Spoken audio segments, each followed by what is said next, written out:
200.000 gauleses rugem como uma tempestade num saco de pedra. E na colina, 60.000 romanos. Exaustos, feridos, com estômagos vazios, já há 2 meses sem pão, sem vinho, sem esperança. E, no entanto, serão eles a vencer. Como? Como é possível resistir a uma força 4 vezes superior à tua, quando cada dia não é uma batalha, mas sim sobrevivência? A resposta a esta pergunta começa aqui, junto às muralhas de Alésia. Outono do 52º ano antes da nossa era. Caio Júlio César cerca as tropas de Vercingetorix, o chefe dos arvernos, na fortaleza de Alésia. O próprio César escreveu que 250.000 de gauleses estava contra ele. Eles eram como o mar, ruidoso, vivo, indomável. Mas Roma não recuou. Os legionários cavavam a terra, construíam fortificações e fortaleciam a fé numa coisa: se a disciplina caísse, tudo cairia. Os romanos ergueram um anel de muralhas em volta da cidade, não um, mas 2. O externo, contra as tropas que vinham em socorro. O interno, contra os sitiados. Este inferno de proporções terrenas chamava-se circunvalação. Imagina 2 linhas com quase 20 quilômetros de comprimento cada, salpicadas de fossos, armadilhas, estacas afiadas. Isto não são apenas fortificações, são os ossos de pedra do império. Tal linha de defesa dupla exigia esforços desumanos.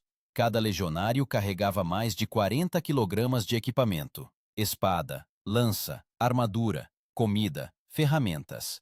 Eles não apenas lutavam, eles construíam a sua própria prisão, para nela morrer ou vencer. No exército romano, tais soldados eram chamados de milites, guerreiros cujo corpo pertence à disciplina. Em breve, os mantimentos esgotaram-se. Achados arqueológicos mostram que no local dos acampamentos sob Alésia não há vestígios de ossos de gado grande. César proibiu matar animais de carga. Sem eles, as legiões não podiam mover-se. Eles comiam raízes, castanhas, até mesmo erva. A fome tornou-se o seu companheiro constante. Mas, apesar disso, ninguém abandonou o posto. Os gauleses, presos lá dentro, não sofriam menos. O seu grão acabou e os aliados ainda não chegavam. Vercingetorix expulsou mulheres e crianças para fora das muralhas. Ele esperava que os romanos as deixassem passar. Mas César não permitiu. Entre as muralhas estavam centenas de moribundos, aqueles que foram rejeitados tanto pelos seus quanto pelos inimigos. Estes gemidos eram ouvidos pelos legionários durante a noite, mas ninguém se moveu do lugar. Assim agiam o medo e o dever simultaneamente, 2 divindades romanas sem templos. Quando um homem está diante de uma criança a morrer e não ajuda, isso já não é apenas um soldado. É parte de uma máquina, criada para a vitória. E, no entanto, a pergunta pairava no ar: o que acontecerá quando as forças gaulesas chegarem? Afinal, eram demasiados.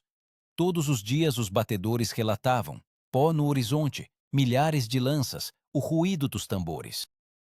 Famintos, cansados, cercados, os romanos sabiam: em breve tudo seria decidido. Mas eles não vacilaram, porque atrás deles não estava apenas um exército, estava a própria Roma. Assim começou o cerco de Alésia, uma batalha onde o destino de toda a Gália seria decidido, e onde a vontade humana se mostrou mais forte que o aço e a pedra. Uma manhã fria. Uma névoa úmida rasteja pelos acampamentos romanos. O cheiro de carne em decomposição mistura-se com o fumo das fogueiras.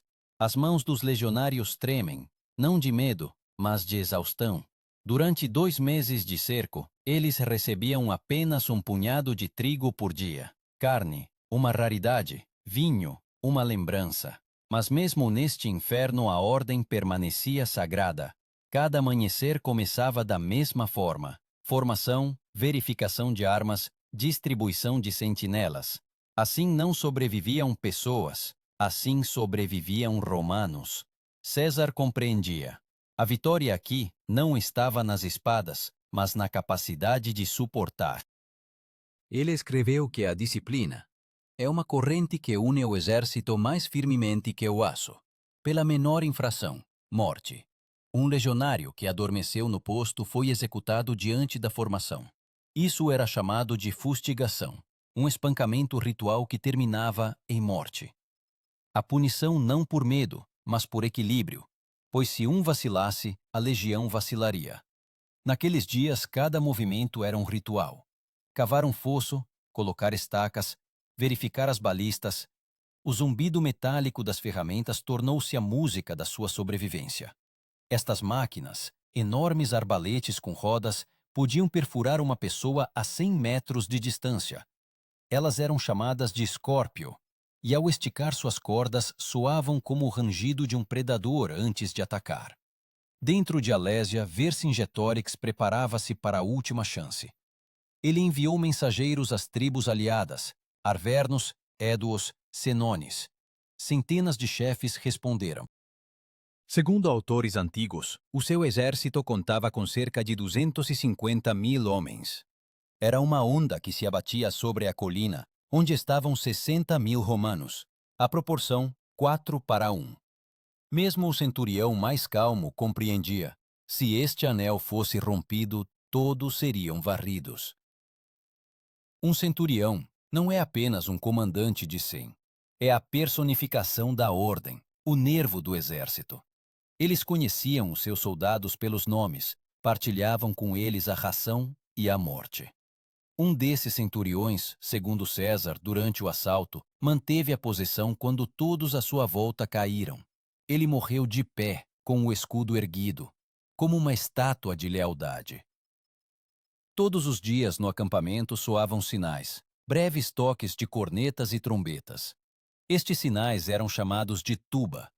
Por eles, os legionários sabiam quando começar a cavar, quando comer, quando se preparar para o ataque. No caos da guerra, o som da tuba era como a voz da razão. Arqueólogos encontraram fragmentos de tubas de bronze nas proximidades de Alésia, vestígios do sistema romano, onde a ordem era uma arma. Mas a ordem não sacia o estômago. À noite, os legionários colocavam grãos de trigo em água a ferver e bebiam o caldo turvo. Chamavam-no de pulse, uma papa simples, que deu nome à palavra pulsar. Comiam-na em silêncio. Apenas o estalar das fogueiras e o suave tilintar do metal quebravam o silêncio. As pessoas transformavam-se lentamente num mecanismo, onde cada peça, um ser humano, e cada ser humano, uma engrenagem da vontade de César.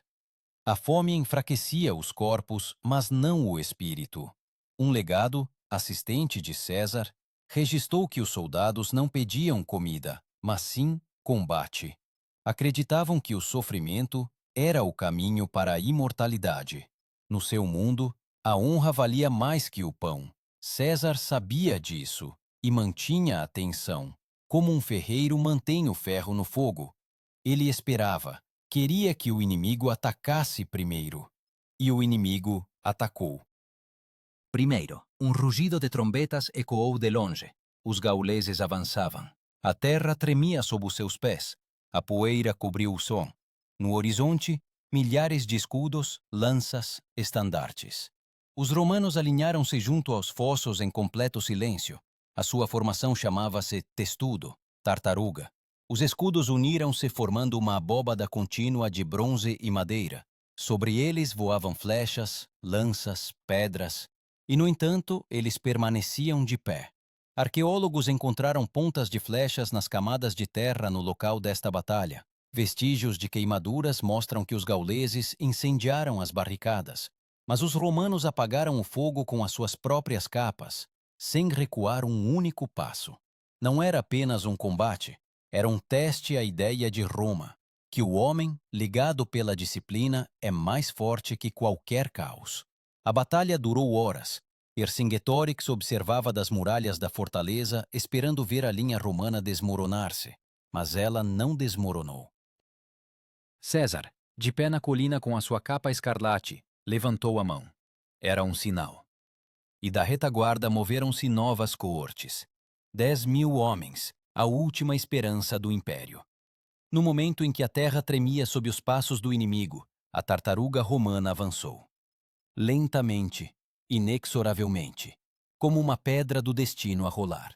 E mesmo aqueles que morriam de fome avançavam, sem pensar em comida, sem pensar na vida, porque agora não se tratava de vitória, mas de saber se o homem conseguiria vencer a si mesmo. O ruído da batalha não cessava nem de dia nem de noite. Alésia transformou-se num inferno vivo. Das muralhas da cidade ao anel externo de fortificações, o ar estava impregnado de fumo, suor e sangue. Os romanos, que estavam nas primeiras filas, já não sentiam o cheiro da morte. Eles simplesmente viviam dentro dela. Por vezes, ao amanhecer, uma névoa baixa pairava sobre o acampamento, uma mistura de fumo das fogueiras e poeira de milhares de passos. E, no entanto, a ordem mantinha-se, como se a própria terra sob os pés obedecesse à vontade de César. Ele não abandonava a colina de comando. Dali, César via ambos os lados, os gauleses sitiados no interior e o enorme exército no exterior. Era um tabuleiro de xadrez do tamanho de um vale inteiro. Só que, em vez de peças, havia pessoas vivas. Os historiadores notam: nenhum general da antiguidade manteve posições cercado pelo inimigo de ambos os lados. Não era uma batalha. Era um exame para todo o sistema romano. Ao amanhecer, os gauleses lançaram um poderoso ataque ao setor norte das fortificações, onde o terreno era irregular, onde o fosso era mais raso. O seu objetivo: romper o anel, unir-se à guarnição de Alésia e esmagar os romanos pelo número. Os guerreiros gauleses avançavam em ondas. Os seus gritos enchiam o espaço como um trovão antes da tempestade.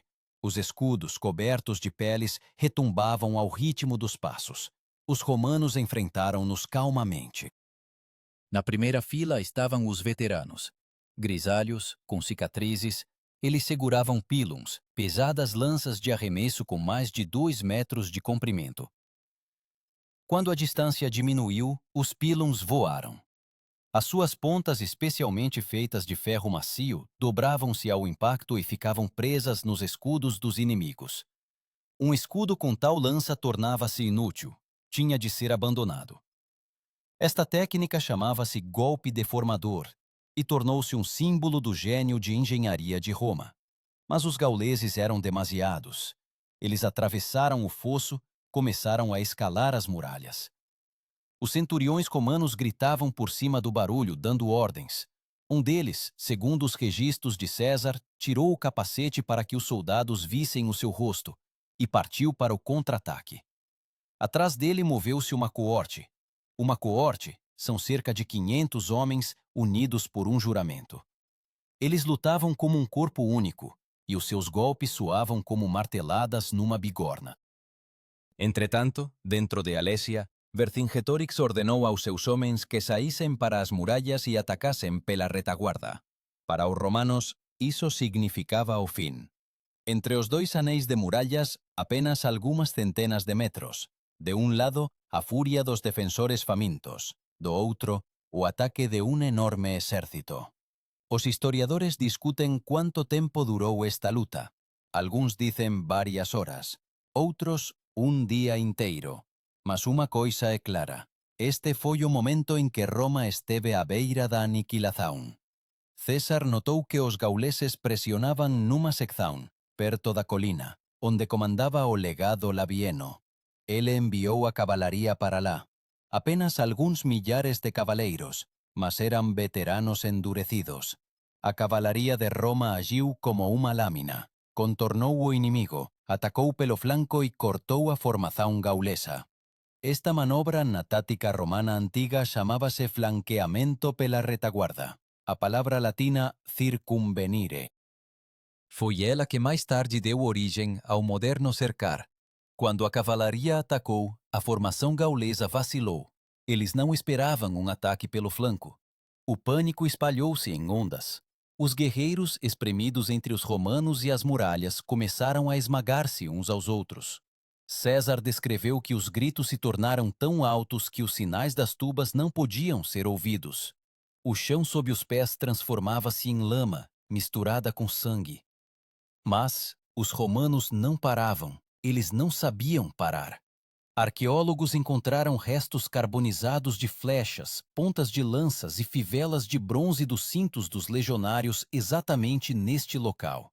Tudo indica que o combate foi corpo a corpo, quase uma luta de punhos. Os soldados lutavam não por território, mas por um fôlego. Um passo para trás significava a morte. Quando o sol se inclinava para o pôr do sol, o próprio César desceu ao vale. A sua capa escarlate era visível por toda parte. Era um sinal antigo, o próprio general em combate. Para os romanos, isso significava: agora não se pode recuar. Os soldados, exaustos, arranhados, levantaram os escudos e avançaram. Vercingetorix viu isso da torre. Ele percebeu que a batalha estava a perder o sentido. Com a chegada da escuridão, os sons da batalha cessaram. Um silêncio pairava sobre o campo, quebrado apenas pelos gemidos dos feridos. César ordenou que não perseguissem os que fugiam. Corpos jaziam por toda parte. Segundo os antigos cronistas, naquela noite, os legionários não celebraram. Eles simplesmente sentaram-se junto às fogueiras, sem sentir alegria nem orgulho. Apenas cansaço e vazio. Mas neste silêncio nasceu o que mais tarde seria chamado de inflexibilidade romana, a capacidade de resistir até o fim, mesmo quando tudo está perdido. No entanto, a Lésia ainda não tinha caído. Dentro da fortaleza permaneciam dezenas de milhares de guerreiros famintos e desesperados. E agora tudo dependia de uma única decisão de Vercingetorix, aquela que determinaria não só o seu destino, mas também o destino de toda a Gália. A noite após a batalha pairou sobre a Lésia como uma pedra. Nem gritos, nem canções, nem o tilintar de armas. Apenas o vento seco, com cheiro a cinzas e sangue. Os legionários sentaram-se junto às fogueiras, com os pés envoltos em capas, aquecendo as mãos sobre as brasas. Os seus rostos estavam cinzentos, como cinzas. Durante 2 meses de cerco, perderam quase tudo: amigos, forças, sono. Mas não a ordem. Mesmo no silêncio ouviam-se os passos das sentinelas. Cansados, mas inabaláveis, eles permaneciam no posto, porque a ordem de César soava mais clara do que qualquer medo. Quem resistir é imortal. Ao amanhecer, chegou a notícia ao acampamento romano. O exército de Vercingetorix desaparecera. Os restos das tropas, percebendo que o assalto falhara, recuaram para as montanhas. O rugido da guerra silenciou. Mas César não se apressou a celebrar. Dentro de Alésia permaneciam dezenas de milhares de sitiados, sem comida, sem esperança. A fome agora era o seu principal inimigo. Segundo os autores antigos, o cerco durou mais alguns dias. Os gauleses tentavam obter água através de surtidas, atacavam os postos, mas as forças abandonavam-nos. Mulheres e crianças há muito haviam morrido de exaustão. Nas ruas da fortaleza jaziam cavalos mortos. O cheiro era insuportável. As pessoas comiam raízes, couro, ferviam correias de celas. Até as pedras das muralhas pareciam mais macias do que o seu destino. César sabia que o tempo trabalhava a seu favor. Proibiu os seus homens de se aproximarem das muralhas. Nem um ataque, nem um sinal. O silêncio tornou-se a sua arma. Todos os dias os gauleses viam os romanos a reparar calmamente as fortificações, a construir novas torres, a afiar as espadas. Era um cerco psicológico, não de corpos, mas de vontade, e a vontade dos romanos revelou-se mais forte. Os legionários, apesar do cansaço, continuavam a construir. Reforçavam o baluarte interno, instalavam catapultas e balistas. Estas enormes máquinas arremessavam pedras com até 30 quilogramas. Eram chamadas de onagra, burra selvagem. Quando a pedra era lançada, o som lembrava o rugido de uma besta. Os historiadores acreditam que foi este som que se tornou para os sitiados um símbolo de desespero. Cada bloco lançado lembrava-lhes: César ainda espera. Ao mesmo tempo, os romanos não sofriam menos. A comida acabou. Comiam o couro dos escudos. Ferviam grãos em água dos pântanos. Pesquisas arqueológicas mostram que no local dos acampamentos foram encontrados ossos de pequenos animais. ratos, raposas, até corvos. Isso não é um mito. São vestígios de uma fome real, suportada com férrea disciplina. Nestes dias, César escreveu nas suas anotações que os soldados mantiveram uma firmeza digna dos deuses. Ele percorria as fortificações a pé, cumprimentava os legionários pelos nomes, partilhava com eles o pão, aquele mesmo que já quase não existia. Aos olhos deles, ele não era apenas um general, mas a personificação de Roma. Um estado onde a força reside na ordem e não no número. Vercingetorix, vendo a ruína do seu povo, reuniu o conselho dos chefes. Segundo várias fontes, em Alésia restavam então cerca de 80.000 pessoas. Destas, a maioria estava exausta, desarmada. O chefe compreendeu. Não haveria fuga. Os seus aliados tinham partido. Os mantimentos desapareceram. As muralhas já não protegiam. Ele sabia que se a batalha continuasse, todos morreriam. E então ele tomou uma decisão que o tornou um símbolo não de derrota, mas de orgulho.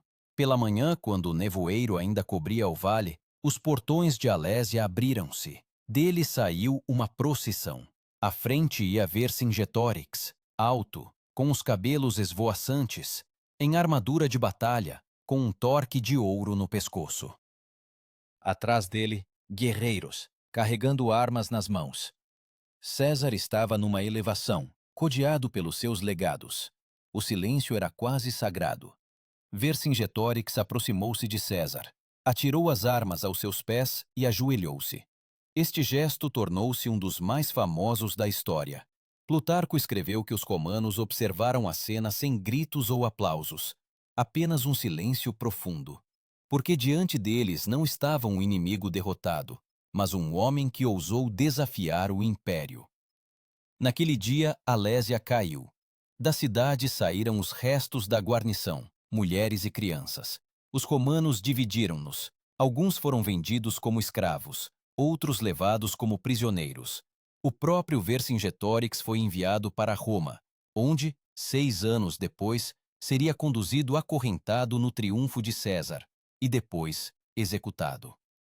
Mas o seu nome permaneceria um símbolo de resistência. Para os romanos, Alésia tornou-se uma lição que foi repetida por séculos. Nas escolas militares do Império Tardio, era estudada como um exemplo de defesa total. O termo circunvalação, aplicado pela primeira vez por César aqui, entrou no vocabulário militar de todas as épocas subsequentes.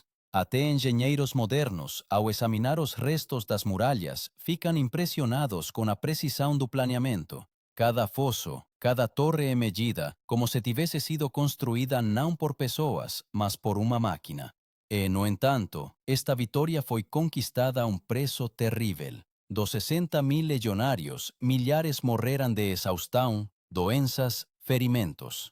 Mas o seu silêncio resiliente tornou-se mais alto do que qualquer fanfarra. Alésia provou: o império não começa com muralhas, mas com a vontade de pessoas que estão dispostas a morrer, mas não a recuar.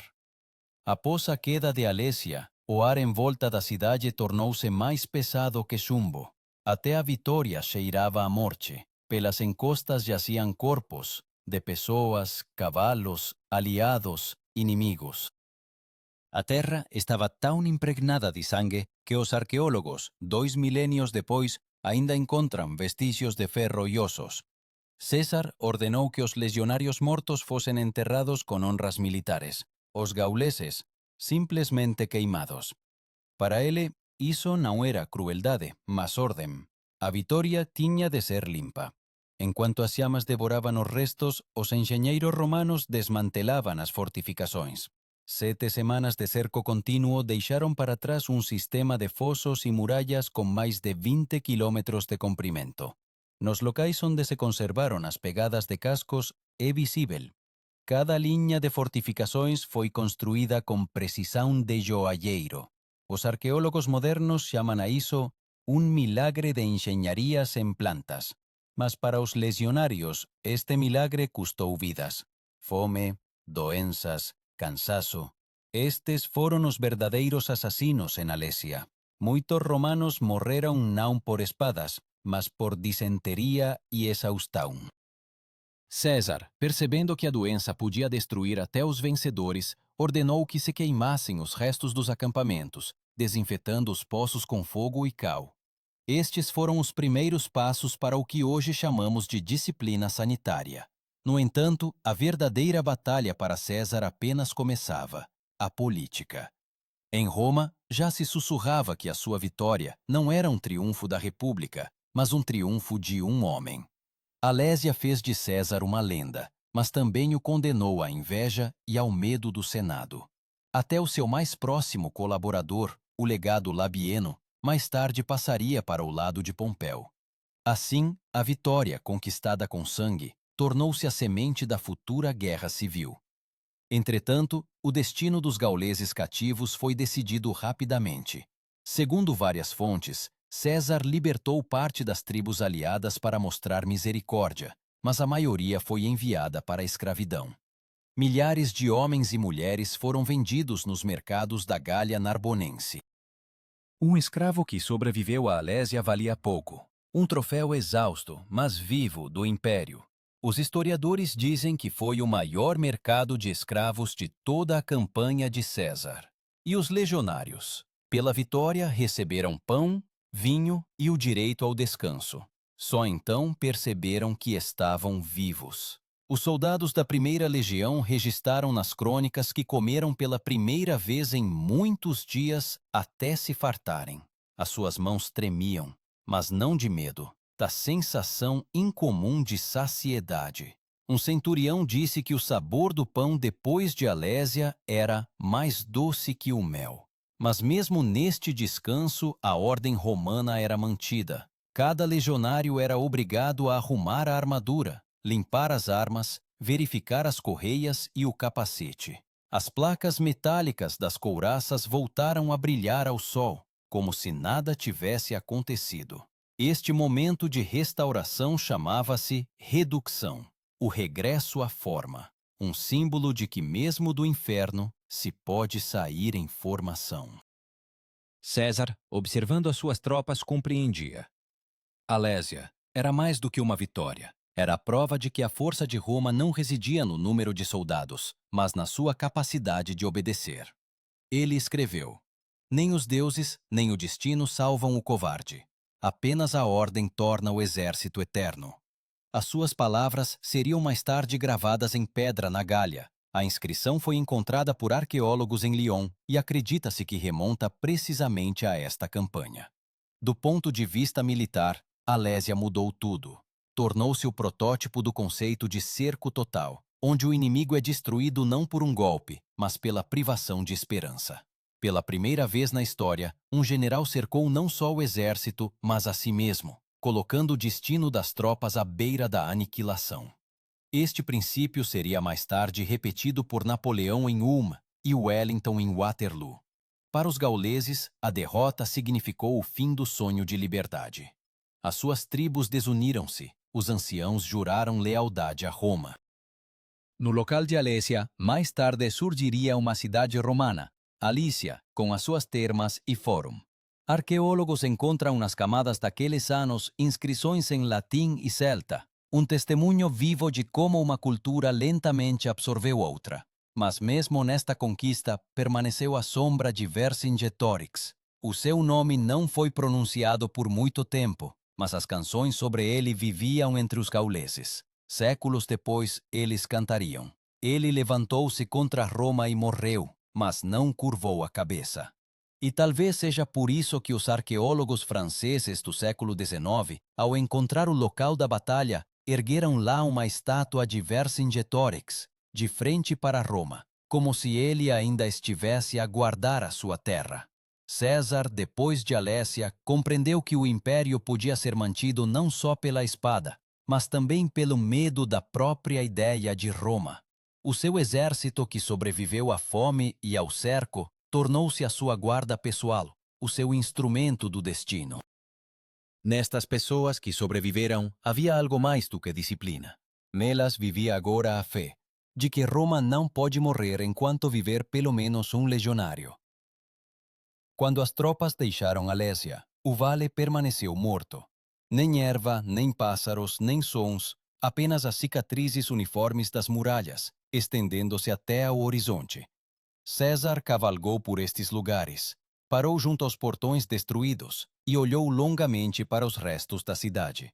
Os historiadores escrevem que então ele proferiu: força não é vitória.